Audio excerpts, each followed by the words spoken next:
Hey guys, I was just able to listen in on the World Health Organization's latest briefing on the new coronavirus or COVID-19. That briefing is making headlines around the world because for the first time, the World Health Organization labeled the new coronavirus a pandemic. But I'm already seeing some misreporting on this. So I want to jump on, let you know what's going on so you have a full understanding, a complete picture of what the World Health Organization is saying. First of all, they say they never declare a virus a pandemic. They're labeling or characterizing the new coronavirus this way because they want countries to take a more aggressive posture against this virus.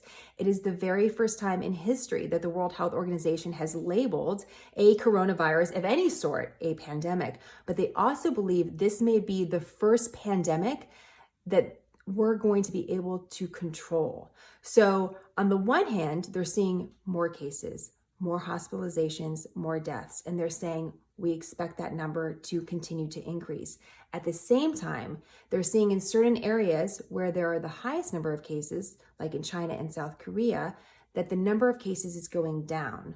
So while they're admitting this is a very serious situation, they're also saying, wait a minute, we're seeing that certain efforts are actually helping and keeping people healthier and more safe.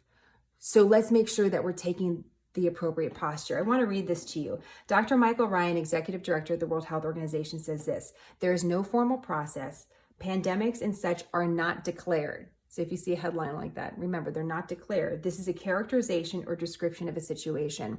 What's the difference between a pandemic and an epidemic? Well, an epidemic, like Ebola, for example, is an outbreak in a certain area, where a pandemic is a virus or an illness that goes all around the world. A pandemic doesn't reference the severity of an illness. It references where it is. And we know that the new coronavirus is not in every country yet, but is in a large portion of the world, which is why that it's receiving this label. So remember, 90% of the cases all around the world are in 4 countries: China, Iran, South Korea, and Italy.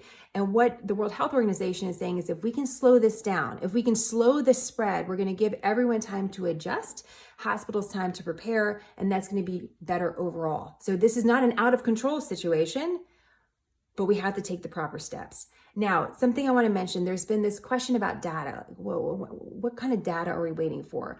And the World Health Organization has mentioned this in the last several briefings. It's called a sero survey, S-E-R, sero survey. And what these tests do is, I'm looking out the window into my neighborhood, they take blood tests of a certain portion of the population. And our blood basically tells a researcher what sort of diseases we fought off. And in these sort of situations, it's very critical because there could be a large portion of the population that has already had the coronavirus and had no symptoms. And if we know that, then it gives more context for the numbers of those ill or the numbers of dying. So that test is ongoing in China. The World Health Organization is following that, and they are hopeful that once they get more information, it provides more context and more clarity about exactly what we're dealing with this. So that's the big takeaway. Yes, it is a pandemic, but a pandemic is not declared.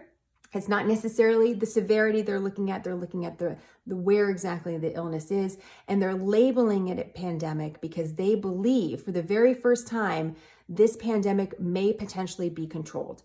Questions, comments, let me know. Always love hearing from you guys. Hello@smarternews.com, and I'll keep the updates coming. Have a great day, guys.